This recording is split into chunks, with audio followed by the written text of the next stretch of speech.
Yeah. This is really about our complicated relation to nature. These psychedelic colors, and overly printed uh, butterfly, and then you have future, and then the strange colors coming out. What is artificial? What is real? Where are we going? So don't expect any answers from art. As they say, the wise people, art can ask the questions. Right. Designers, they can give the solutions. That's not our job. We're going to raise the awareness by asking crazy questions.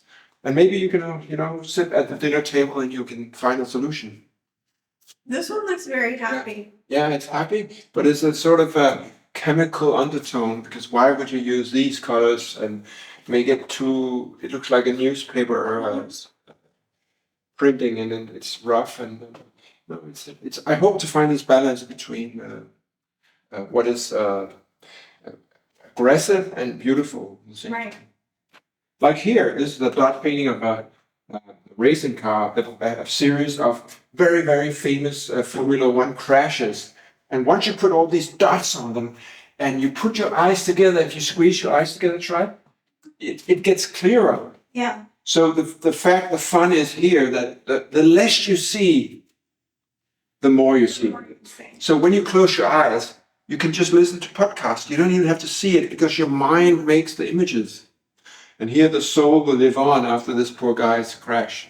Wow. And Formula One is the epiphany of capitalism, the most extreme form of madness and beauty. Here, this was the Miami Matters, which we also talked a little bit about.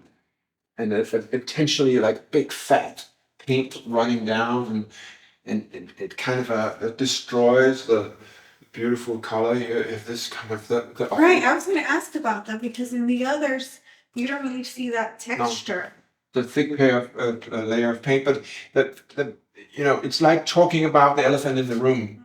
Beautiful, but then politics. Miami Matters too. Yeah. Oh, this one is as this I think is very well connected to the our discussion about religion. Yes. When you go to it's almost this baroque rococo relief in the big church with gold and so on, and save me, and it's almost a joke about when you go to a supermarket or Walmart in America, you can buy these signs. Say home sweet home, grandmother is the best, and these signs are so lame that they're almost like, they're also very sentimental. And why not? I mean, if you can't find hope without the word, I'll tell you, like an advertisement. So, and I do a lot of ceramics, and here I try to connect the most crazy part of human behavior. How we rape the planet and kill everything, and we steal the resources and we burn down, and we want more cars and more supermarkets, but we don't care about nature. And I'm not better than you. I'm just saying that, like my psychologist, that you're pointing it out. Yeah. If my psychologist says if you know you're ill, it's halfway to cure. Good point. So art is kind of waking people up. Oh, and this one is. It's a piece from 21, and this shows actually what many of the paintings try to explain, the dilemma between two basic attitudes of life. If I can just turn the light off. Okay, you see it better now? Mm-hmm.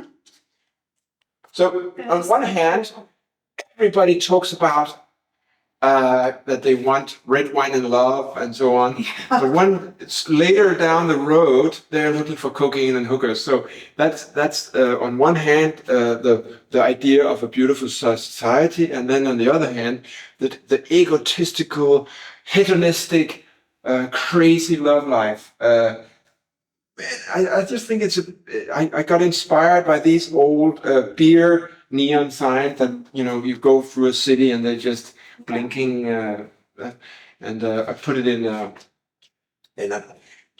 very, very clean acrylic box, and there's a computer in there that makes it change randomly, so there's no system like in life. Yeah.